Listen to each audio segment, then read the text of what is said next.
Welcome, everybody, back to the GSMC Chip Shot Football Podcast, brought to you by the GSMC Sports Network. I'm your host, Manny Maradiege, here on Thursday, January 23, and more news around the NFL today. A lot more, I would say, headlines regarding the entire league rather than just the playoffs. Not so much talk on the weekend matchups. We'll save that all for tomorrow. But regardless, there's still a lot of things to get to, such as the Jaguars parting ways with their general manager, Trent Baalke. That was announced yesterday. Also, a lot of talk around the draft, and specifically the Tennessee Titans. What are they going to do with their first overall pick? They're saying a lot, we're speculating a lot, and we're going to do a little bit more of that on today's show. And also, the Associated Press released the finalists for the NFL Honors Award Ceremony that we're going to get into, discuss, and just go over some things regarding who could win some awards and who could potentially be left empty-handed. All that stuff and more coming up on today's show. Make sure to stick around, and also, if you guys are up for it and you guys have any questions, comments, or opinions you'd like to share during especially these live shows, please don't hesitate to do so.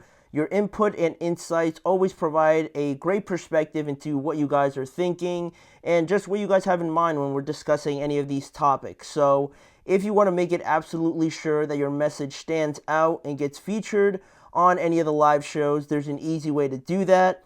Just go ahead and use the Super Chat feature. The Super Chat feature is able to be accessed by clicking the $sign at the bottom of the chat box to send in your Super Chat. In this way, it guarantees that I'm able to see your message, I'll read it out loud, it gets on the air, and get your guys' thoughts on anything we're discussing on the live show. So go ahead and let us know what you're thinking. Hit the Super Chat button, and let's keep this show as interactive and as exciting as possible. Again, hit the Super Chat button, get involved, and let us know what's on your mind anytime we're doing these shows. So with that out of the way now, we could start with some of the biggest piece of news that we had recently, or really just yesterday, where there's been some more movement in the upstairs portion of these organizations, for a lot of organizations obviously hiring their general managers and whatnot and head coaches and things like that. But the latest one was the Jaguars officially announcing yesterday that they will be parting ways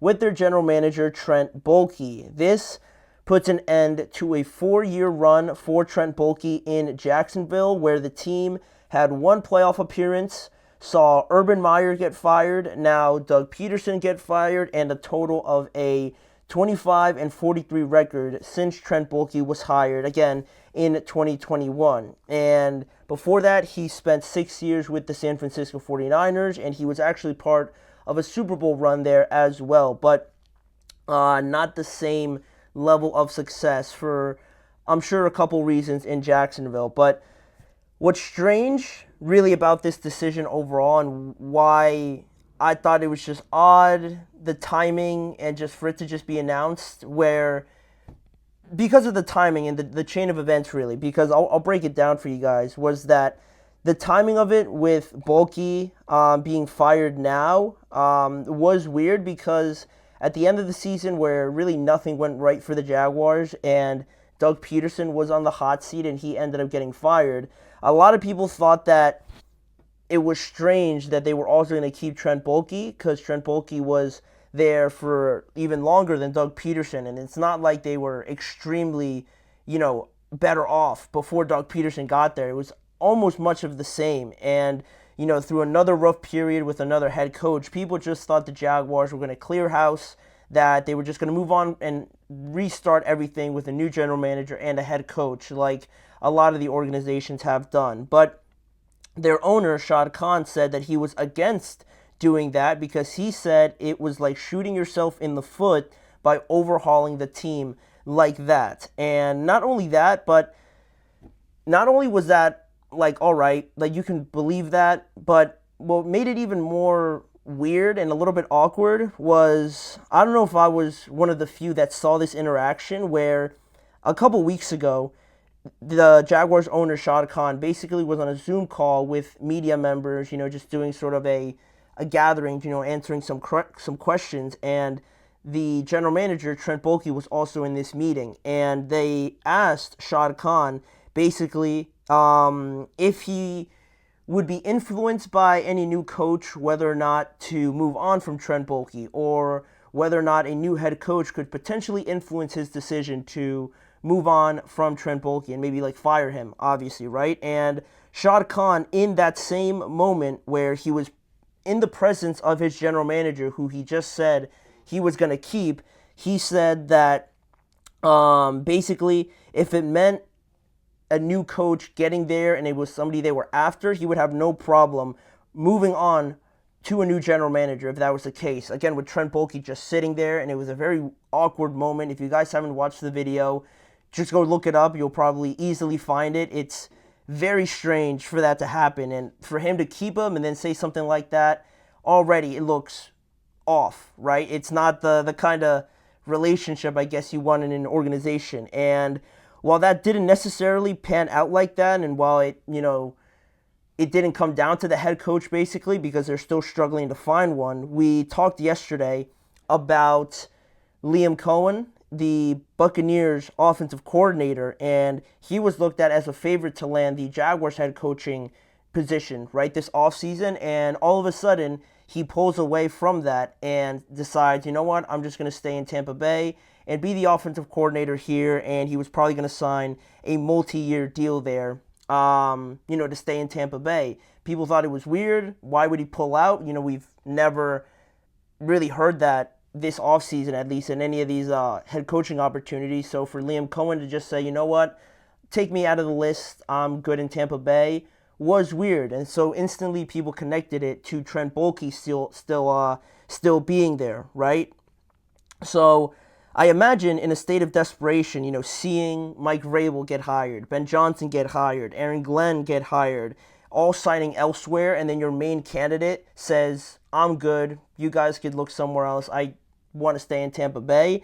That to me led to the Jaguars making this move. And now the Jaguars need a new general manager. They obviously need reinforcements on their roster, and they find themselves going back to step one, and now they're going to be on their fourth head coach since Trent Baalke was there and since they selected Trevor Lawrence back in 2021 as well. So in the end, it was like the overall decision to fire Trent Baalke, I thought was what needed to happen. I didn't really understand keeping him to start this whole thing, but I felt like they waited too long now.